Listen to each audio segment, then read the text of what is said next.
Another day, another video. Welcome back to the channel, everybody. Today we're watching the Big Bang Theory. This is our 12th episode of the 9th season. Hope you guys have been enjoying it so far. If you'd like to watch today's full episode, it is available for a link in the description below. Just click it, put a password in, and enjoy. And last episode, 194 of this show, we have finally got Sheldon and Amy sleeping together. Yes, their big drop. You know, this is more shocking than a wedding, to be honest. You know, we've waited so long for this and never thought it was going to happen, and then boom, it dropped in 194. So I'm really excited in today's episode, to be honest. It's got to be an aftermath. We can't gloss over it. We have to have discussions. We have to ask how you're feeling. We need to see them and kind of see each other for the first time after, do you know what I mean, the morning after the night before. Do you know what I'm saying? Like, this is going to be really exciting and interesting. You know, the guys went to watch Star Wars. Sheldon actually put it off. He was considering going and blowing off Amy's birthday, but after discussions with you know, with who is it now, Penny, she basically said, look, you can't actually do that. You know, it's her birthday, and you can watch Star Wars tomorrow, the day after. It doesn't have to be. I was saying that you could watch Star Wars at midnight if you wanted to the night before. They don't usually stay together, but then he's come around with a crazy gift. You know, he's basically saying, look, I can do this, I can do that, or we can have coins. You know what I mean? And the girls are like, that is the one. That's something that she's waiting for the whole time. That's something that needs to happen. If you're willing, let's go for it. The best present ever. And you could see that they absolutely loved it as well. Sheldon enjoyed it, which is surprising. And so did Amy. Now, the guys loved the film, the Star Wars film, but the main topic is these two, and we've got to dive straight into it. We've got to see the aftermath. Like I said, the morning after the night before. It's going to be exciting. Can't wait for it. Thanks for checking out today's episode. If you do enjoy it, please smash like, really helps out. Subscribe if you're new. And as always, let's jump into today's episode.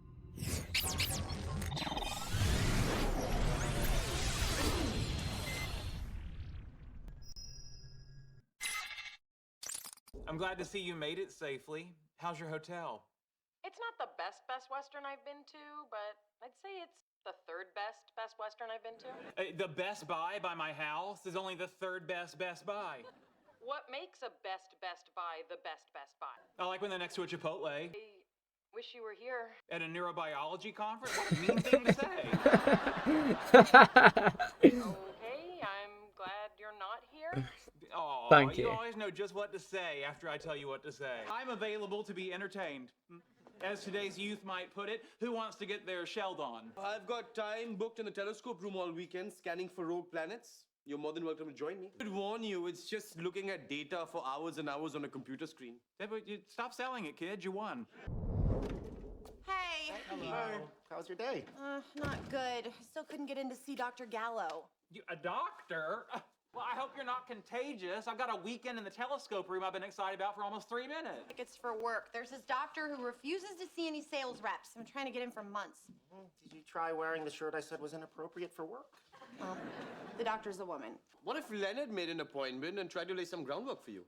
Well, I'm not going to make a fake appointment with a psychiatrist. What would I say is wrong with me? Low self-esteem? Social anxiety. Sexual insecurity. You could talk to her, and maybe if it comes up, you could ask if she's heard about the drug. What if I get caught? A fear of failure. Lack of confidence. Kind of a wuss. That was incredible. I just wish Stuart wasn't around so we didn't have to be so quiet. You guys got a minute, or are you still coddling? Should I send him away? No, it's okay. Thanks, Bernie.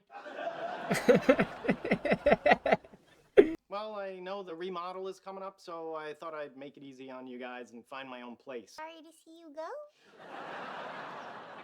Okay, well, thank you guys for everything. I really appreciate it. I just have never been in this room while you're awake.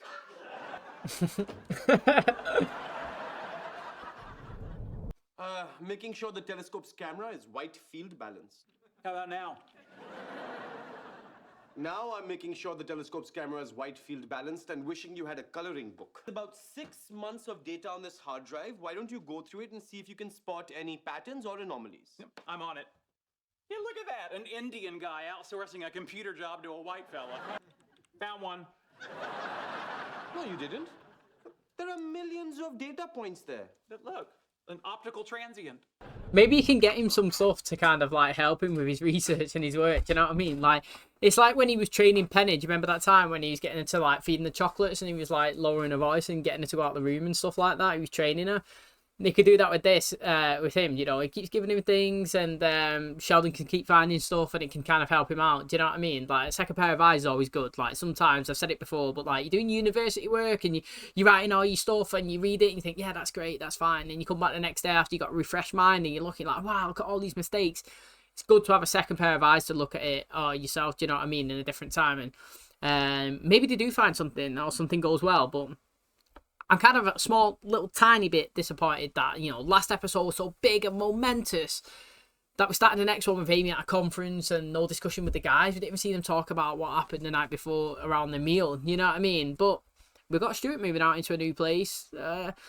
Hopefully we still see him as much as we do, because we don't see him overly see him. I think we see him an okay amount for a recurring character, and I just hope that that on-screen time doesn't dwindle down now he actually goes away. Thank you for seeing me on such short notice. It's my pleasure. Are you related to Dr. Beverly Hofstadter? She's my mother. You know her?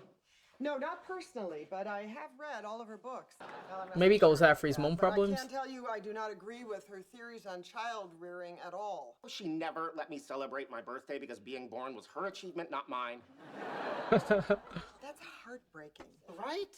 Imagine that, your birthday, sending presents to your parents. Once we get the house back to ourselves, we can be romantic in any room we want. Boy, who would have thought when you asked me to move in and help take care of your mom, I'd still be here 2 years later. Nobody thought that. This is weird. Yeah, a grown man moving into his own apartment. Crazy time. See ya. It's okay. I know he loves me. Sure he does. Bye. Good luck. Let's start in the garage.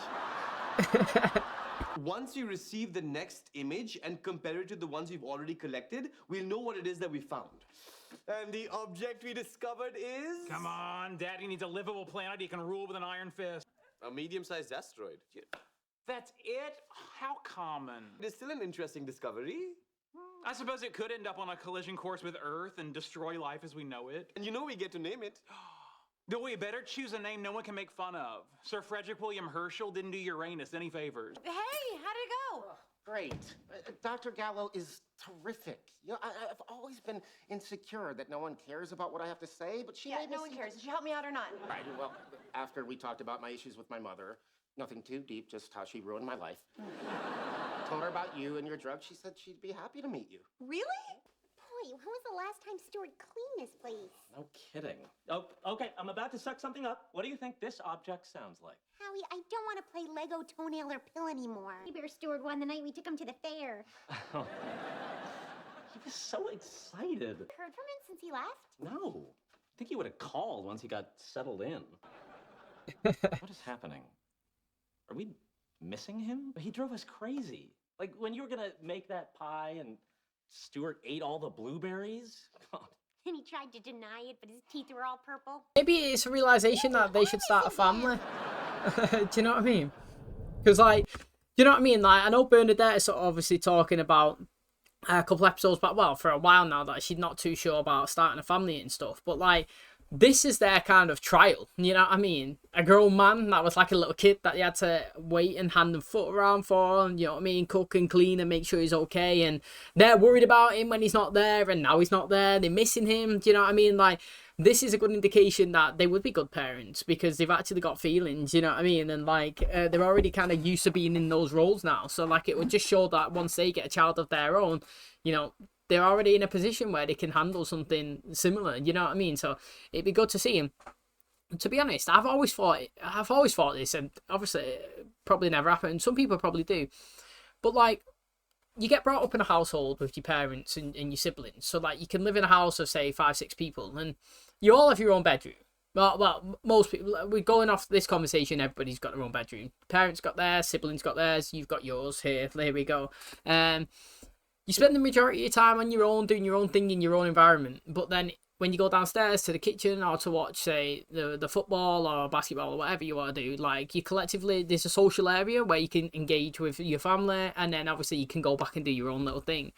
And like, what would you rather do? Have a, say, a £200,000 house where you and your partner live there? Or would you rather two friends move in, buy a $600,000, $700,000, $800,000, $900,000 home, and all live together in a big massive house where everybody's got their own space. You got your own bedroom, so you don't have to see each other 24/7, and you can do your own little thing, and you can even create your own little living room and environment in there. But then when you go into the dining area, or do you know what I mean, or you have your tea, or you go into like the living room to watch sports or something, there's a collective environment where you and your friends can go in. Because I don't know, I always feel like that one sounds better to me. I feel like getting a big house where everybody chips in the same rent, you know what I mean? So if your rent was $2,000 and you put 4 of your friends in, obviously you'd be able to get a place that's $8,000, much bigger. You can still have the same sort of space and location, but you can spend it around people that you enjoy, and you don't always have to be alone. I always thought it was a good idea, to be honest. It never actually happens, and people don't do that, but like I don't mind the idea of it. So I was thinking, maybe we can come up with the name for the asteroid by combining our names. That's a great idea. No, I've got it. We'll call it Cooper. Yeah, so it's like Cooper with the K. Nah, you're right, that's dumb. We discovered a medium-sized asteroid together. Wow, that's amazing. I'm in a pretty great mood today myself. Dr. Gallo made me realize that I'm a worthwhile person and that my feelings matter. I learned that for free from a cat poster, but good for you. What are you thinking of naming it? No, I haven't settled on anything yet. We haven't settled on anything yet. Right, way to go, cat poster. You hang in there. Yeah, we'll take the AM from Amy and the Y from Emily. That's just Amy. Exactly. See how well we work together? And in double-blind studies, Plasnex proved extremely effective in treating all kinds of anxiety. Do you have any questions? When you made your husband pretend to be a patient so you could get access to me, what were you thinking there?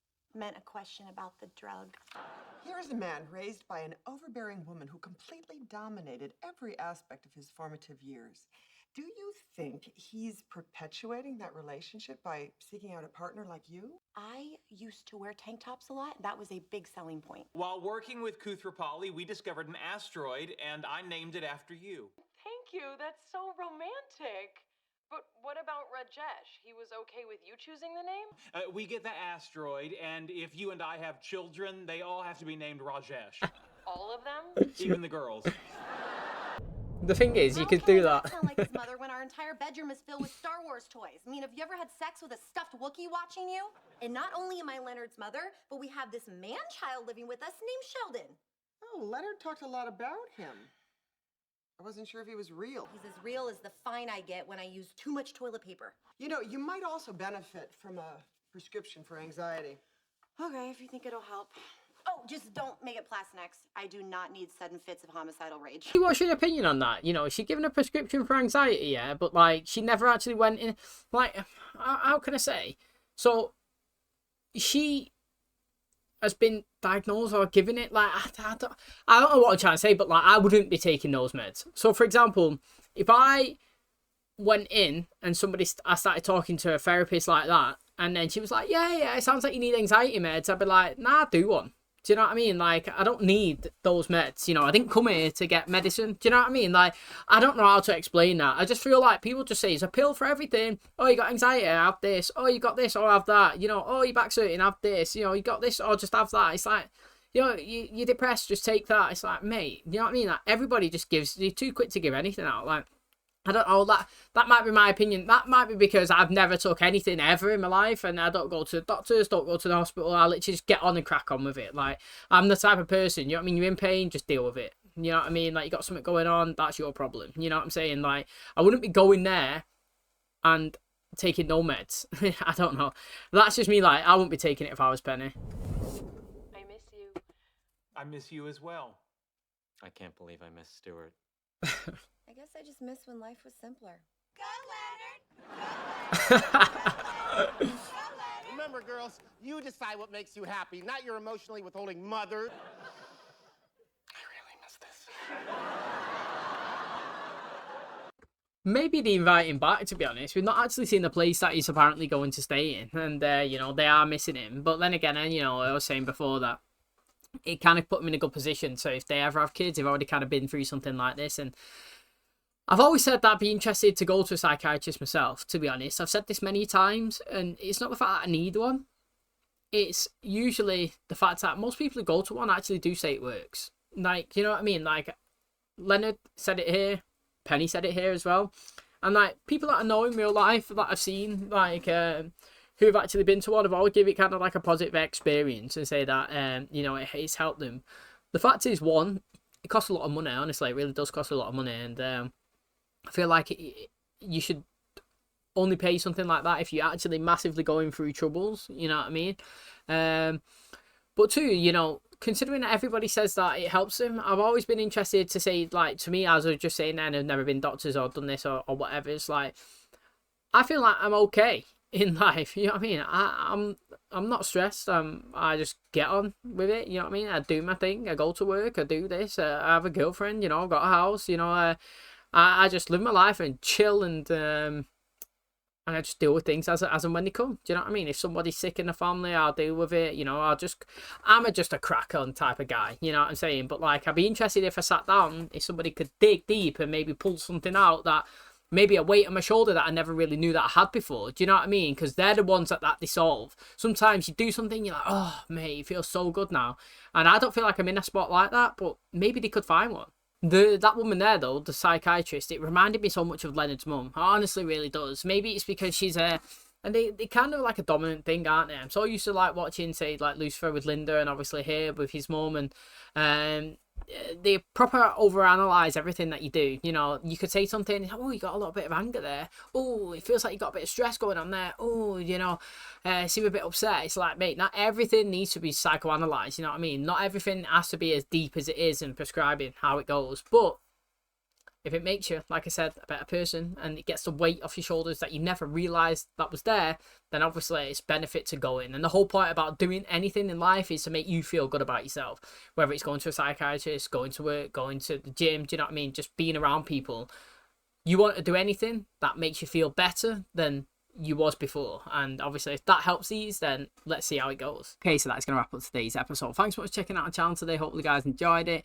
So, you know, I really do like Stuart, and I really wish that he stays in the show as much as he has recently been in. I know he's moving away now, which means that he could potentially have less screen time, but I don't actually want that to happen. I feel like he's such a different character to everybody else, and he just brings his own kind of personality and interest to the table that I really, really do enjoy it. And obviously, you know, him moving out is probably long overdue, to be honest, for obviously Bernadette and you know, and Howard, but they've realised they've missed him, and he misses them, and he's back already. But now I'd like to see his apartment or his place or wherever he's moved to, because he don't really seem like he's got a lot of money, so it's going to be interesting to see that. But also, you know, talking about Sheldon and Amy, they've been the heavily majority people that, you know, storyline from the first 10 episodes, and last episode 194 was the biggest moment in their relationship. You know what I mean? Massive, it totally was. And the fact is, it's kind of been glossed over. You know, I feel like I'm a little bit disappointed that we took her to a conference and not really had her in the same room or whatever's with Sheldon. They've just been talking via Skype or video chat or whatever you want to call it. And you know, he's not really brought up the situation with the guys either, and I don't really see her talking to the girls. Nobody even mentioned it. You know what I mean? The present, how did it go? Did you like it? How do you feel? Do you know what I mean? Would you do it again, etc.? I just feel like it's such a massive momentous thing that it's kind of just been glossed over. And now maybe we get that when she returns from the conference, which will be fine if we do. But in today's episode, obviously, we're spending a lot of time with you know, with Raj, and they discovered an asteroid coming down to Earth. Now they get to name it themselves, which is pretty cool. And you know, it's going back and forth between names, and Sheldon ended up getting his own way and wanting to call it Amy, which is fine, because the compromise was basically, if they have a kid, they got to call it Rajesh. Now, I don't think they'll ever have a kid, if I'm being totally honest. I mean, I feel like they'd be good parents, but I just feel like it's a bit too far for them to do in their personalities. You know, I feel like they're so, I don't know, like the way they are. I just think I believe that them together will decide not to have children. But if they do, it'd be interesting calling them all Rajesh. And to be honest, you could call your kid whatever you want, and then in real life actually call them the name you want. You know what I mean? So you could call all your kids Rajesh, but then you could call them Sheldon and Leonard and Penny or whatever, like when they actually go into society. Now, we had this therapist obviously analysing these guys, and maybe it's something that they didn't realise, like I was saying about a weight on the shoulders, that maybe helps their relationship moving forward. Because when Leonard was coming back to the apartment. He was basically saying that he realised that, you know, it's nice speaking to somebody that lets him open up and listens to his opinion. She's like, yeah, whatever, just tell me about me. Do you remember that Penny was saying that? And that was just a prime example there. But maybe, obviously, the more time he spends and the more time she spends, that it just kind of helps their relationship without them even knowing. You know what I mean? So that'd be interesting as well. But thanks for checking out today's episode. If you did enjoy it, please smash like. It really helps out. Subscribe if you're new. And as always, I'll catch you in the next one. Cheers, guys.